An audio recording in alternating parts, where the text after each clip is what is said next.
प्रतापगढ़ के बाहुबली रघुराज प्रताप सिंह उर्फ राजा भैया का एक बयान इस समय काफ़ी वायरल हो रहा है, जिसमें उन्होंने सनातन धर्म और हिंदुत्व की बात की है। अपने उद्बोधन में उन्होंने भारतीय संस्कृति को बचाए रखने की भी अपील की। उनका वीडियो एक सत्संग स्थल का है। देश में अपना एक विशेष स्थान बनाने के बावजूद भी जब मुख्य कथावाचक ने उन्हें बैठकर बोलने के लिए कहा तो उन्होंने संतों के सम्मान को बरकरार रखते हुए पीछे खड़े होकर अपनी बात कही। उन्होंने स्पष्ट कहा कि हमें दूसरों से ज़्यादा अपनों से खतरा है जो समय आने पर चुप रहते हैं। उन्होंने new release film the Kashmir files पर भी टिप्पणी करते हुए कहा कि आज एक फिल्म कश्मीर में हिंदुओं की दुर्दशा को दिखा रही है तो लोगों को कष्ट हो रहा है, मगर जब एक रात में 5 लाख से ज़्यादा लोगों को कश्मीर से इसलिए निकाल दिया गया कि वो हिंदू हैं, तब किसी की आवाज़ नहीं निकली थी।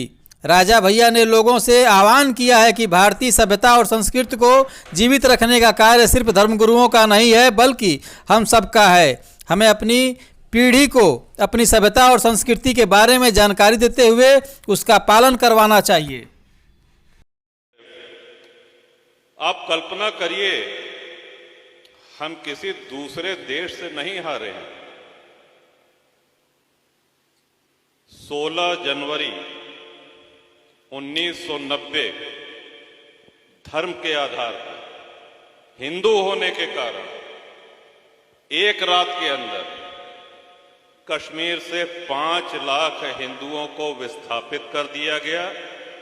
एक भी समाचार चैनल नहीं बोला, एक भी राजनीतिक दल नहीं बोला, और बड़े खेद के साथ कहना पड़ रहा है कि बहुत बड़े बड़े धर्माचार्य भी इस विषय में मौन रहे।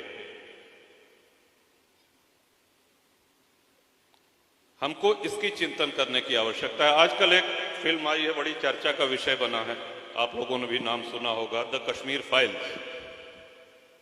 हिंदुओं की व्यथा को दिखाती हुई ये फिल्म, जिसमें तमाम लोग इस बात के लिए मुकदमेबाजी कर रहे हैं कि इस फिल्म का प्रदर्शन बंद कर दिया जाए, इसको दिखाना बंद कर दें, इसको सिनेमा हॉल से निकलवा लिया जाए। क्यों? क्योंकि हमारे ऊपर, हिंदू समाज के ऊपर जो बीता, वो फिल्म उसकी एक जीती जागती कहानी है। वो सच्चाई बताती है और सच्चाई से बहुत से लोगों को दिक्कत होती है।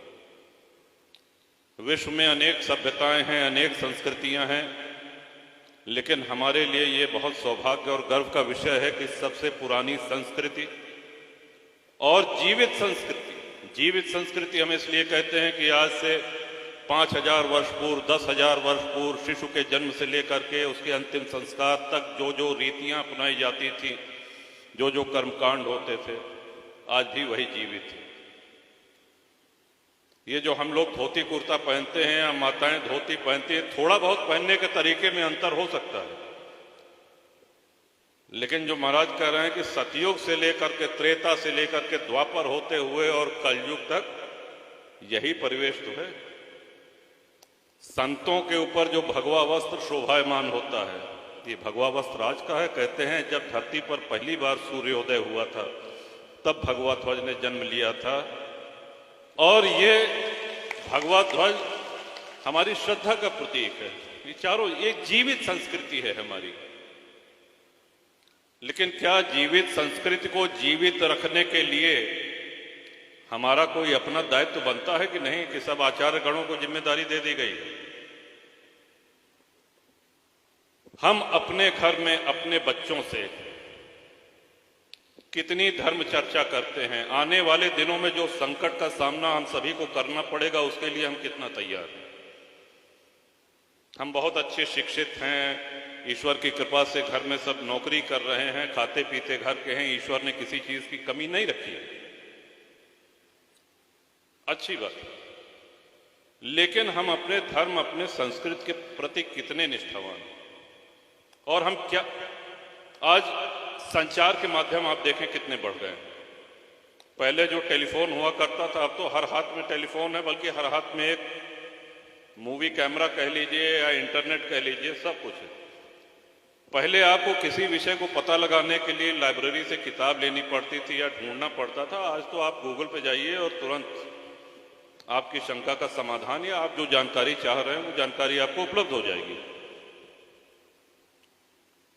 इस जानकारी में आप किस दिशा की ओर अपने दिमाग को मोड़ रहे हैं, खास तौर से हम अपने अनुजों से कहना चाहेंगे।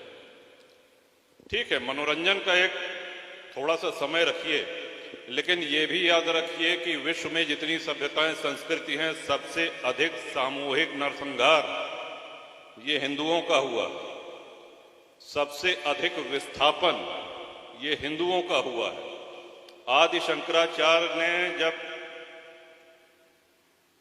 4 पीठों की स्थापना करी, इतने परम तपस्वी, त्रिकालदर्शी, जैसे उनको ये भान रहा हो कि भविष्य का भारत इतना ही बचेगा हमारा। आप देखें आज चारों श्रद्धेय शंकराचार्यों की पीठ है, वो देश के 4 कोनों में है। अब इसको और न सिकुड़ने दीजिए, बस यही विनती है। इसलिए कि भारत तभी तक धर्मनिरपेक्ष राष्ट्र है जब तक हिंदू बाहुल्य। हो सकता है कुछ लोग इसको कहने से कतराते हों, हो सकता है कुछ लोग इसको न कहते हों, लेकिन सच्चाई यही है। जो तथाकथित धर्मनिरपेक्षता है वो इसी कारण है क्योंकि बाहुल्य हिंदुओं का है। और इतिहास इसलिए हम सबको पढ़ना चाहिए कि हम उससे सबक लें। जो हमारे पुरखों के ऊपर बीता वो हमारी अगली पीढ़ी न झेले, इसके लिए हम सब लोगों को अपनी तैयारी, अपनी पूरे मनोयोग से उसके लिए तैयार होना पड़ेगा।